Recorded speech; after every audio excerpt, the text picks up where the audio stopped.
Talo falnesto na Samoa usi mai whaafunga il whaapopunga o tala i o Vaifanua lau Samoa Entertainment TV mai apia. O le awhatau nuu lava o na whaia le whaamsinonga o le mata upatau palota. O mōli ai le whaipule na fili le itu malo whale alili tasi. Le abu awe ai nei masui pale mia o Samoa le fionga toe lupe po muli nuku o ne semo. Ina watau nuu mai ai tau ulmanga o le mata upule asana na fil whaamsinonga mawalunga.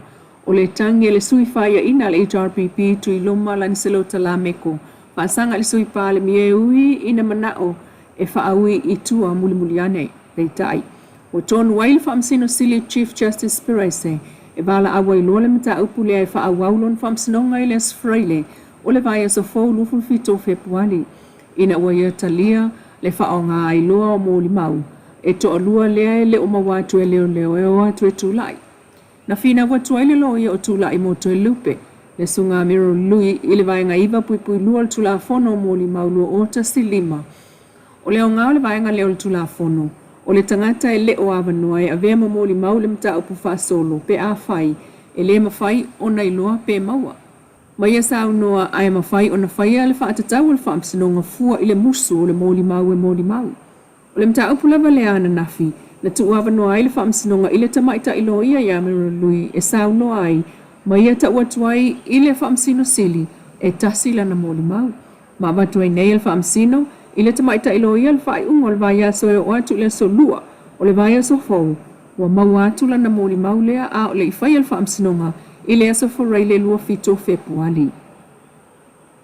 Inisi o tala, ua ma esai nei le ingoa Samoa ma le European Union Tax Blacklist. Talu mai le 5 aso taluai. Ua o se tala le lei mo le malo Samoa malana whainga malo. Ai o le whaafoe ina o na tupe maua malona tamau ainga.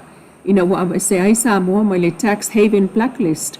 O le lisi leo le li o malo Europa po le EU o atunuu e leo mulimulta ia le tulafono tau lafonga po tax e totongi e whaatino male whamaoni male ngalulu e whaatasi. Leo o whaatoa ava esai le ngō Samoa mai le nā lisi o atunuu e le whamaoni. I le whamtalang whalawa e tele mai le malo o tā uai, o le laasanga tā ua le nei mō Samoa, wātangi ai lona tūtū mau, ma muli muli ana whainga whaamai, whaamalo si atili ai lona pule anga whaaltula fono, ma whaatulanga mai ai na mea whai o ngatusa, ma whainga whaamau malo.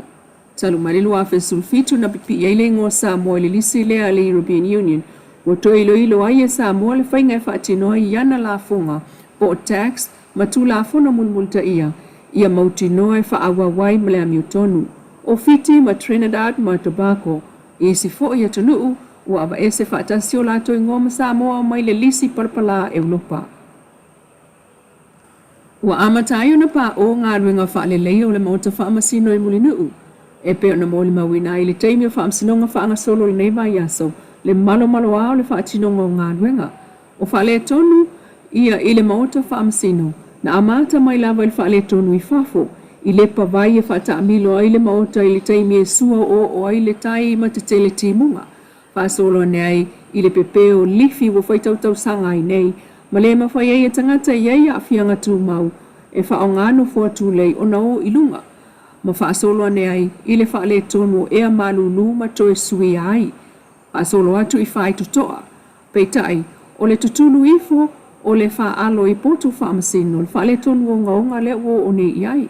Ma poloka ai le whaonga ina o isi potu mo ngā ruenga whaatino. E ese mai, e le whae te ngata o le vaenga i whiwa i ai le tunu, pe a o ina ti munga i le maa se se.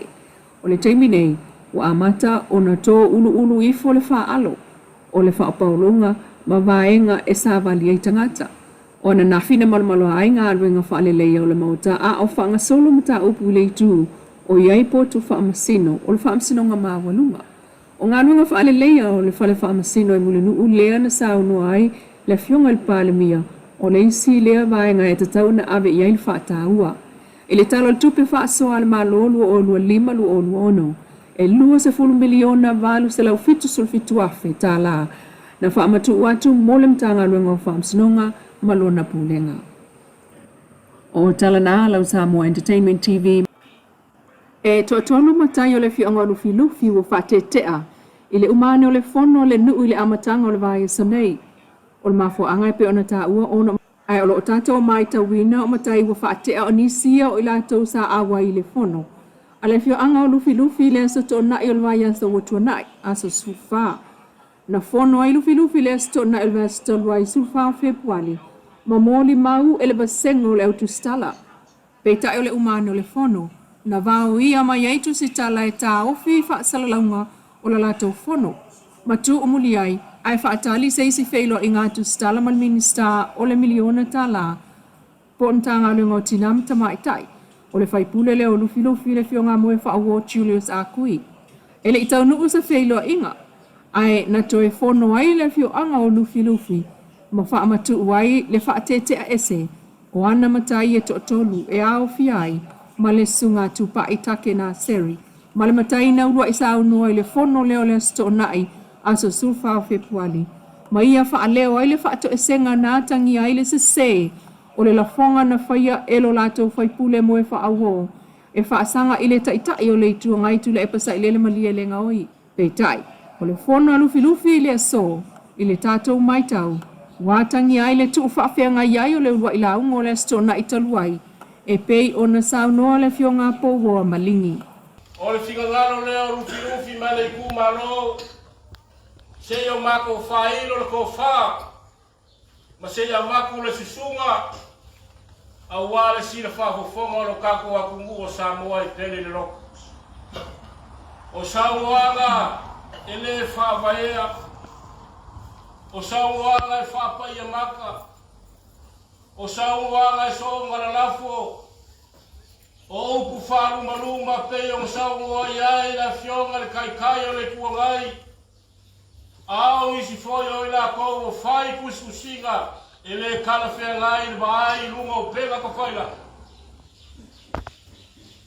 A kalofa ua lē migau lea i le faafogafoga sa.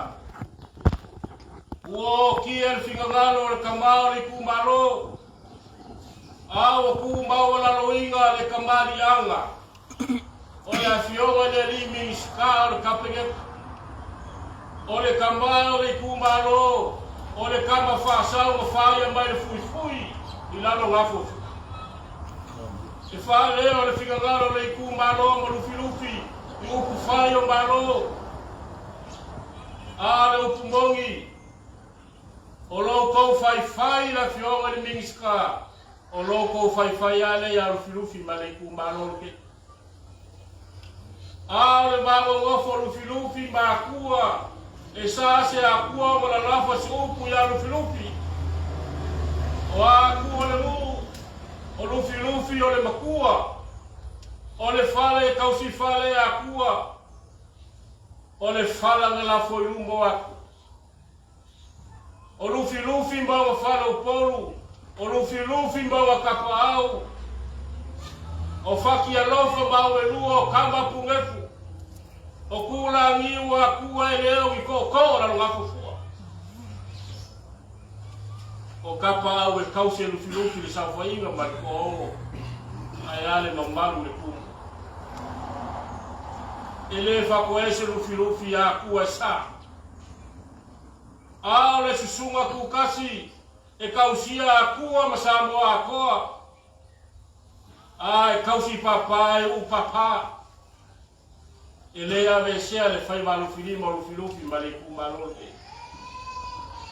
Ai makua le ku le paia la o fai galueso. A fai o whaafonga mai la kou. O loo fia le lafo wha makalanga makala kuskusia. A le kua lalo lufilufi. Ko e sasare ko wha. Mabai le vangongofu. E lua upu e whai a lufilufi ma le ikumālō ngei. A whai o fia ao le amio. O ina longa fofua. E ao mai ai a kouami. O le kangaka e whai a lufilufi. A le savali le ana e ola fua. O le kai le lei. E o whaga iai mangu whenelei. O le kai le lei. O lalo sairi ai maloa e le fau malo. Ala ua fionga le alipa le mia. Ma le paia ma olungo le kapengeka ma le whainga malo. lau susunga le lauli le mali e koa. O le kama sa kupua ma sa mali e koa e kausi o le falkon. Ao mai no kango ngofo fa akua o e lava o le akua au liuli. O lau ko fa le ngoa makua iuli o le ko ko la ngafo fua. O e le makua la inga sa fengungu i wao. E kausi a inga marori. Awa fa malo le fai o le faiwa. Awa fa malo le pale. Ai le kauselu aku lufi ma le ku malo yo ku faiwa malaya. Awa ka opo le ka o kaulelei. Ua kingo mai la o kou kau kinga mo Samoa. Awa se manguia o Samoa ngei ba ku mua ba. Ai ale so. La wa fioga le lauri le male koa. Ele ave siele lango lufi male ku malo le me. Lango lufi ngau fai ngā malo. Awa umara kako fai poiponga. Wa umara fai poiponga le fai ngā malo ma lufi male ku malo ngei. Wa umara loa ma kofi o ea mea makaikai. Kofi loa mi iskar ka pegeka fai poipoloa ma lufi male ku malo. E siliel se laula whai o matai o le fioanga o le fono i le so na awai masui mai isi a fioanga o le itu malo. Masao noa mata a whapeni o le aunga o le fono i le so ina ua whaoa i le tā le fina ngalo lufi. Ai o le whaasa onga o le mena se mai sao noanga na tamua iai le fono o le astona i o le vai aso taluai. Ma tonu ai i le fioanga i whaatetea le to tolu o matai. E au fiai ma le matai na sao nua whaatu ese.